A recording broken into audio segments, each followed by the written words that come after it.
Pemirsa, pernyataan Deddy Mulyadi soal gaji 10 juta rupiah per kepala keluarga jika menjadi Gubernur Jakarta direspon tegas oleh Wakil Gubernur Jakarta Rano Karno. Rano meminta awak media menanyakan langsung maksud pernyataan tersebut kepada Deddy Mulyadi. 10 juta per kakak. Ente tanya dia. Wakil Gubernur Jakarta Rano Karno merespon keras pernyataan Deddy Mulyadi terkait gaji 10 juta rupiah per kepala keluarga jika menjadi Gubernur Jakarta. Rano meminta awak media agar menanyakan langsung wacana tersebut kepada yang bersangkutan. Sebelumnya Gubernur Jawa Barat Deddy Mulyadi membuat pernyataan kontroversial. Ia menyebut akan membagikan gaji 10 juta rupiah kepada setiap kepala keluarga jika menjadi Gubernur Jakarta. Ia mengaku mendapatkan nominal tersebut dari besaran APBD DKI Jakarta dibandingkan dengan jumlah penduduk. Ini saya ngomong Jakarta. Jakarta ini Pak, penduduknya di bawah 10 juta. APBD-nya 90 triliun. Kalau di Jakarta itu dari 10 juta ada 2 juta kepala keluarga, itu orang Jakarta bisa digaji per kepala keluarga 10 juta. Kenapa? Karena 10 juta dikali 2 juta hanya 20 triliun. Kalau saya gubernurnya bagi. Beda. Kalau Jabar 50 juta. Nah, untuk itu, apa sih yang mesti kita lakukan hari ini? Mari kita bersama-sama melakukan telaah terhadap ini semua untuk kepentingan bangsa. Agar apa?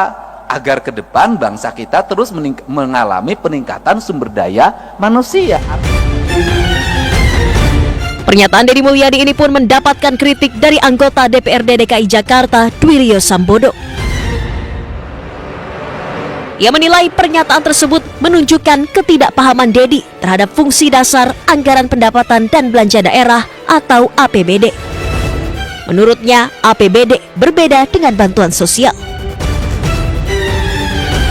Tim Liputan iNews melaporkan.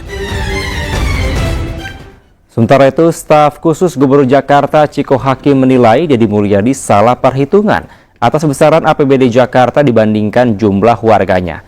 Menurutnya, jika seluruh warga Jakarta mendapatkan 10 juta rupiah, maka dibutuhkan anggaran sebesar 240 triliun rupiah.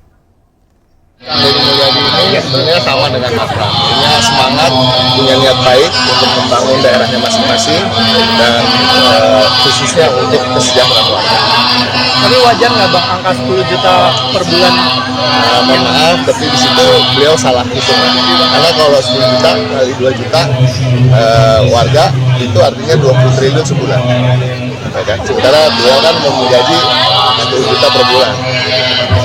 Jadi kalau 2 triliun, 20 triliun sebulan, berarti kalau mau digaji 10 juta per bulan kan jadinya 240 triliun. Itu salah itu. Nanti bisa kutip saya dari MNC soal itu.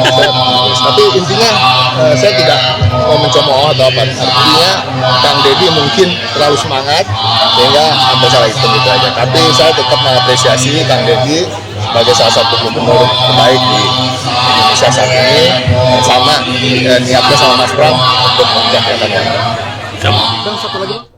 Pemprov DKI Jakarta dan Polda Metro Jaya berkomitmen memberantas premanisme, terutama yang berkedok ormas dan kerap meresahkan masyarakat. Pasukan Satpol PP juga akan dikerahkan untuk mengatasi premanisme.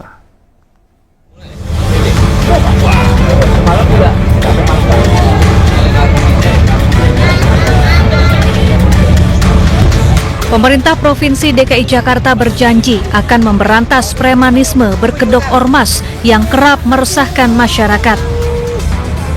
Wakil Gubernur Jakarta Rano Karno menyebut akan mengerahkan Satpol PP untuk menuntaskan premanisme.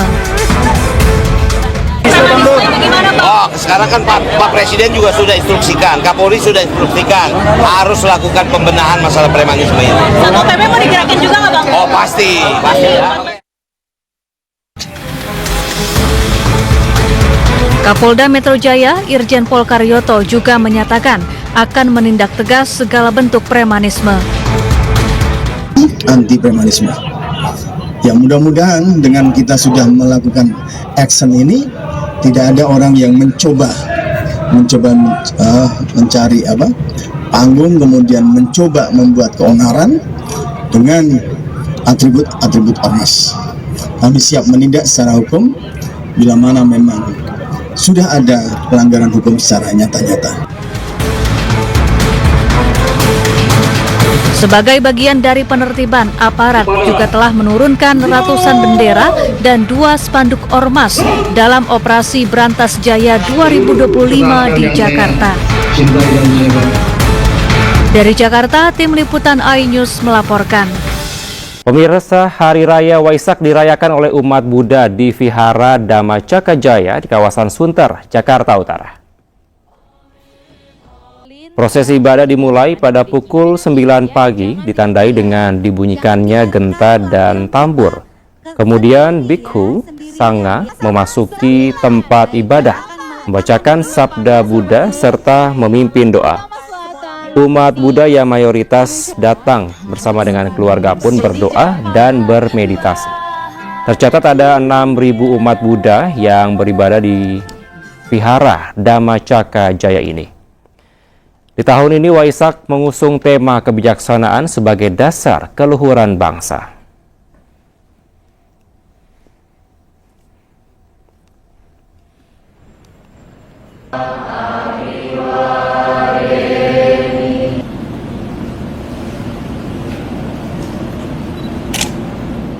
Sementara ribuan umat Buddha berkumpul di Candi Borobudur, Magelang, Jawa Tengah menunggu prosesi suci detik-detik Waisak. Ribuan umat Buddha dan masyarakat umum berkumpul menantikan prosesi detik-detik Waisak 2025. Rangkaian prosesi utama akan diisi dengan pembacaan doa meditasi. Selain itu, pelepasan ribuan lampion Waisak juga menjadi momen yang ditunggu-tunggu oleh umat Buddha. Pelepasan lampion menjadi simbol kesediaan umat Buddha dalam menyalakan cahaya perdamaian. Rencananya momen puncak Waisak akan berlangsung pada pukul 23.55 waktu Indonesia Barat. Waisak Nasional 2025 mengusung tema tingkatkan pengendalian diri dan kebijaksanaan, wujudkan perdamaian dunia.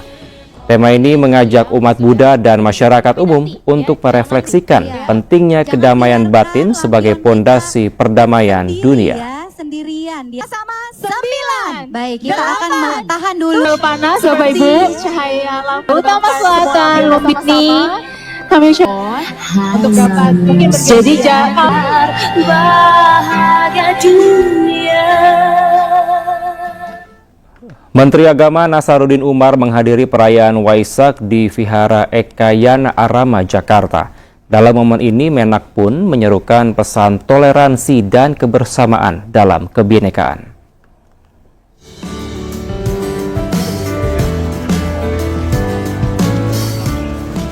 Suasana hikmat terlihat di Vihara Ekayana Arama saat ratusan umat Buddha mengikuti rangkaian peringatan Hari Suci Waisak 2569 Buddhist Era. Tema perayaan tahun ini adalah untuk hidup bahagia sebagai makhluk dan manusia. Marilah kita mengembangkan cinta kasih, meningkatkan kesabaran, dan menguatkan ketabahan. Menteri Agama Nasaruddin Umar dalam sambutannya mengapresiasi peran umat Buddha dalam membina kerukunan dan keharmonisan antar umat beragama. Ia menegaskan Waisak bukan hanya momen keagamaan, tetapi juga simbol kebersamaan nasional dalam merawat perdamaian.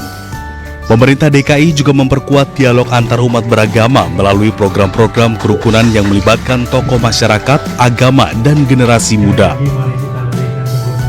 Tidak ada artinya kita mengikuti upacara seperti ini, agama apapun. Ritualnya sangat bagus, tapi kalau kita tidak mampu menciptakan, melahirkan energi positif dalam diri kita yang bisa dinikmati oleh orang lain, apapun dan siapapun orang lain itu. Karena kalau orang sudah bersih batin dan pikirannya, nggak ada lagi orang lain. There is no others. Selama kita masih menganggap ada orang lain, maka orang itu belum mencapai puncak pencarian keagamaan.